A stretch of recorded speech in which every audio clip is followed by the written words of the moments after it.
Salam sejahtera dan salam madani. Saya Wan Zakaria, pengasas Bizara.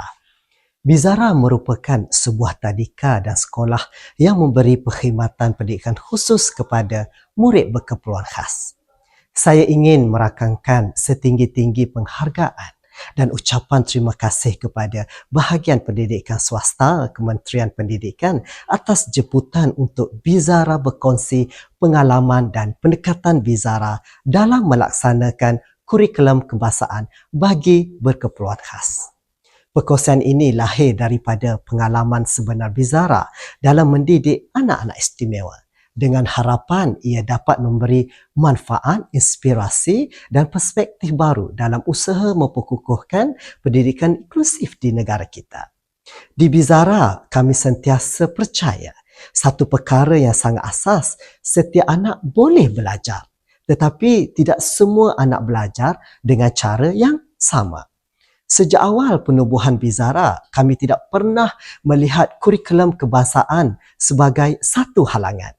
Sebaliknya, kami melihatnya sebagai asas yang perlu dihidupkan dengan kefahaman, empati dan fleksibiliti, terutamanya untuk murid berkeperluan khas. Bizara telah lama mengamalkan pendekatan perkembangan holistik. Kami melihat anak secara menyeluruh, bukan hanya akademik tetapi juga emosi, sosial, sensori, komunikasi dan kendiri.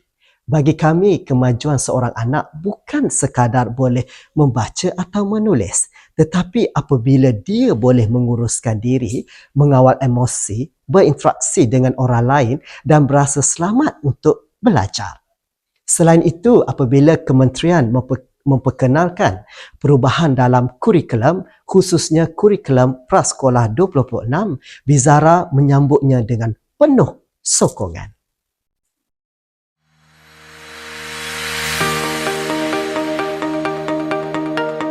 Berkembang secara berperingkat sehinggalah sekarang dia menjadi satu institusi pendidikan khas berasaskan sekolah. So kami komited lah dalam pembangunan pendidikan khas sendiri secara holistik, inklusif dan terstruktur.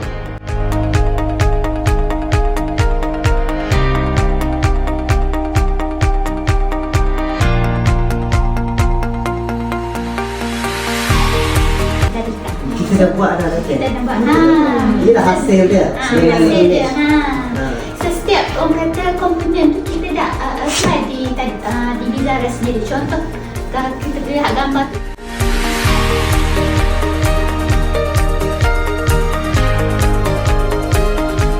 Report card.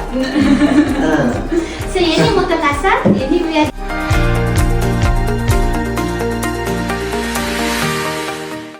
Di bilik darjah ni ada 3. Of course mereka adalah pendidik, bukannya sekadar mendeliver syllabus, tetapi mendidik anak-anak Bizara, membimbing mereka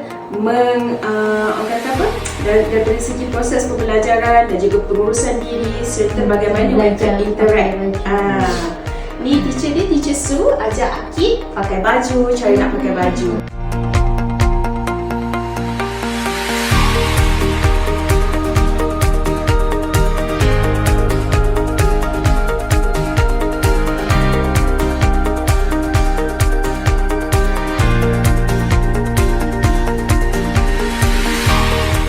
Hantar EIP.